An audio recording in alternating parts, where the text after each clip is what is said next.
does not support this policy. Question number 3, the Honourable David Parker.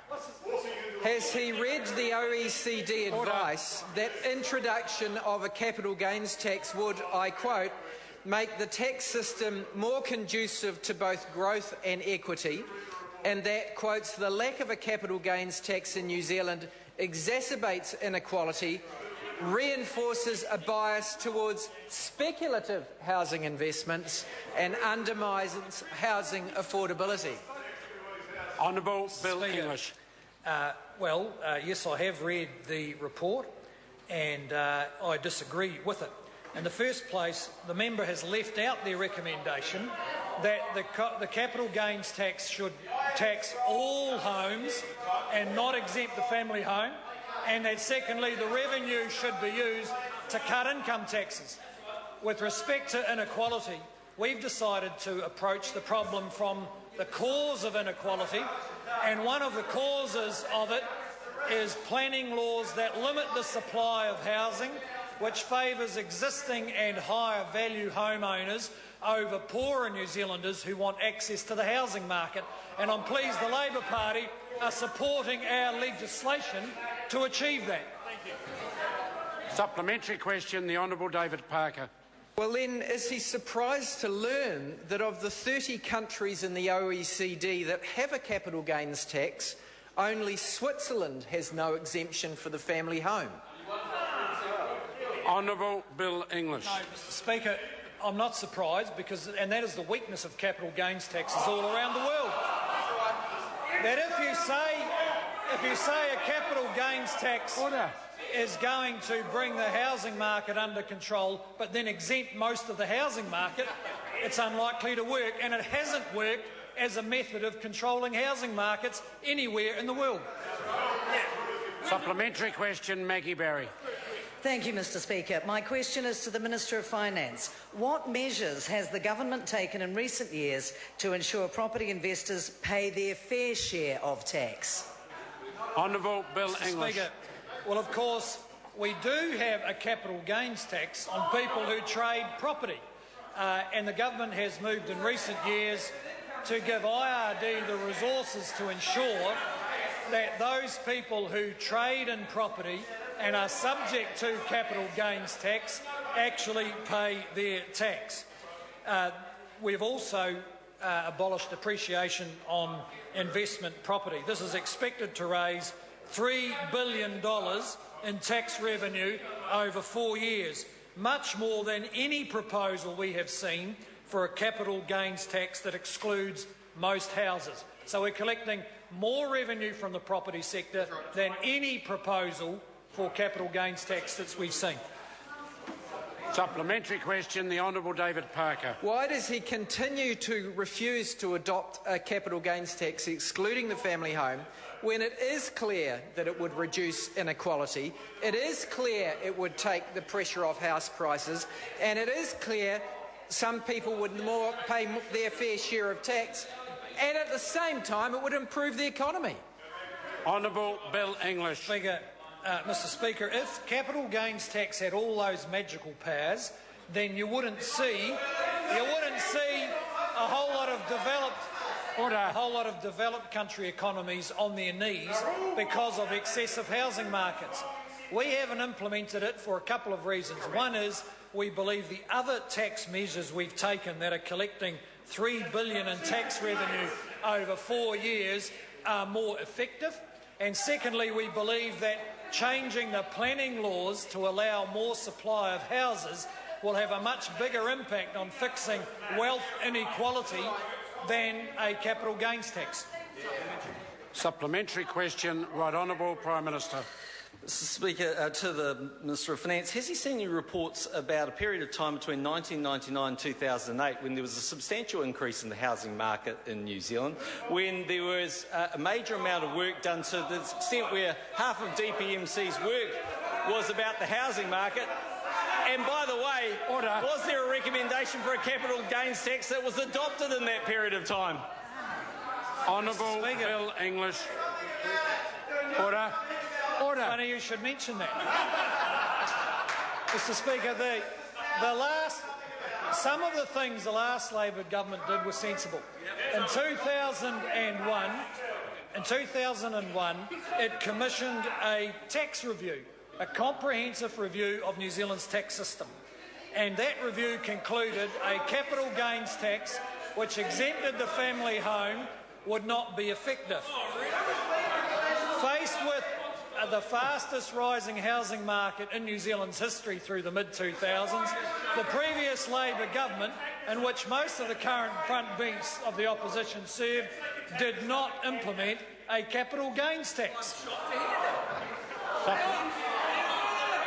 Order. Order. Order. Supplementary question, the Honourable Isn't David the lack of a capital gains tax one of the reasons why fewer young New Zealanders can afford to buy a home, especially in Auckland? Honourable Bill English. Mr. Speaker, no. The main reason young New Zealanders can't afford to buy houses in Auckland is because the supply is unreasonably limited, and that has pushed the prices up to unreasonable levels. We have been negotiating intensively with the Auckland Council to fix that problem, and we are pleased that the Labor Party is supporting the government's legislation to increase the supply of housing and reduce the asset inequality that is generated in New Zealand from restrictive planning laws. Supplementary question, the Honourable Peter Dunn. Mr. Speaker, can the Minister confirm that the last official organisation in New Zealand to recommend a capital gains tax was in fact the Brash Committee, chaired by Dr Don Brash, in 1989, and that the Labor government of the time rejected both that report and subsequent governments have also rejected that report? Honourable Bill English.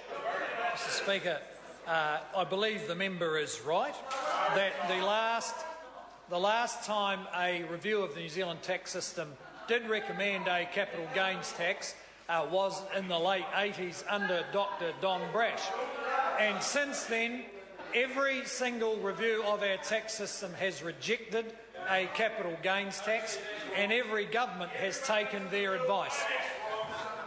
Supplementary question, the Honourable David Parker. Isn't the truth of the matter that Mr English and your colleagues stopped the Savings Working Group and others looking at a capital gains tax by putting it out of their ambit?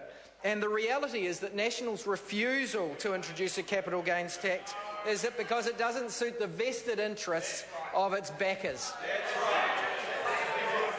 Honourable Bill English. Mr. Speaker, well, with I think 47% of New Zealanders voting for the National Government in the last election, we're very pleased to represent a very broad range of backers. In fact, a much broader range of New Zealanders than the opposition Labor Party, who claim to represent everybody. No, Mr. Speaker, the reason we have not implemented a capital gains tax is that when you exempt most of the housing market, it becomes a tax purely on successful, profitable businesses, and that would be bad for growth. We are addressing the problem of rising house prices by addressing the real issue of the lack of supply, particularly in Auckland. Point of order, Honourable Trevor Mallard. Mr. Speaker, I've just pulled out the 50th Parliament allocation of supplementary questions for oral answer, and I see on that there is no allocation for Mr Dunn, and I just wanted to check that, as with opposition members, the rules are being applied evenly, and Mr Dunn was allocated, and you were told in advance before the session started of the change of allocation towards Mr Dunn, who of course, even before he becomes an independent, doesn't have a supplementary question.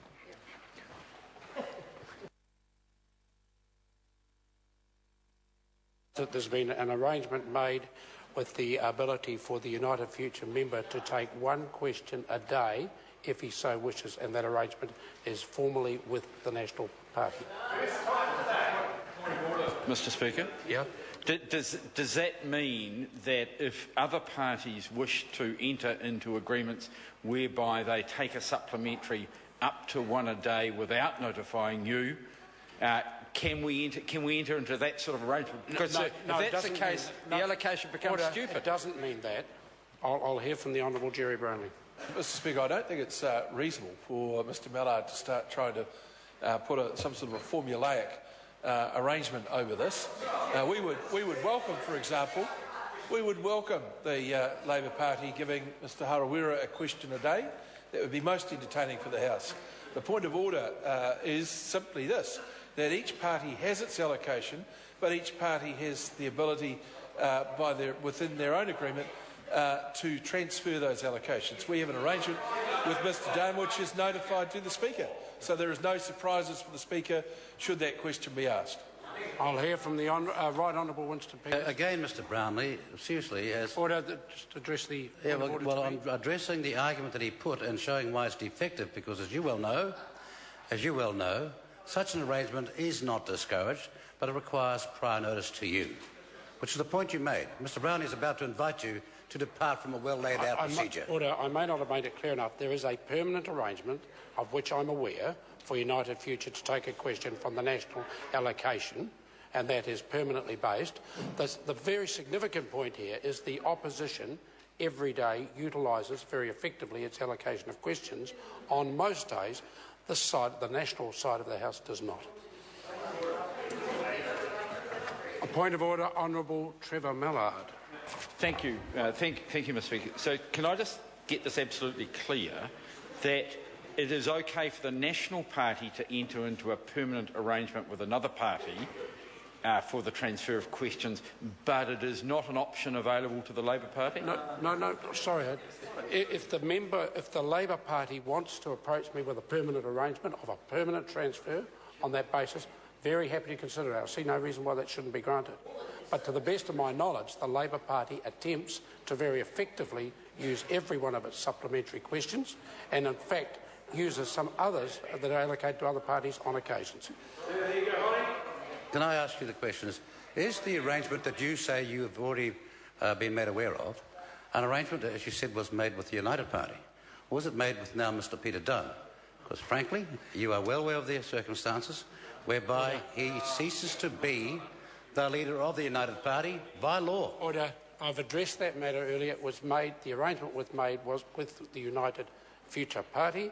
As to the other matter that's arisen over the last few days, I've adequately addressed that at this stage. Point of order, Brendan Horan. Mr Speaker, if National would give me those questions, I'd use them. I'm not sure what that point of order is. I'll take the point of order from the Right Honourable Winston Peters. Thank you very much, Mr Speaker.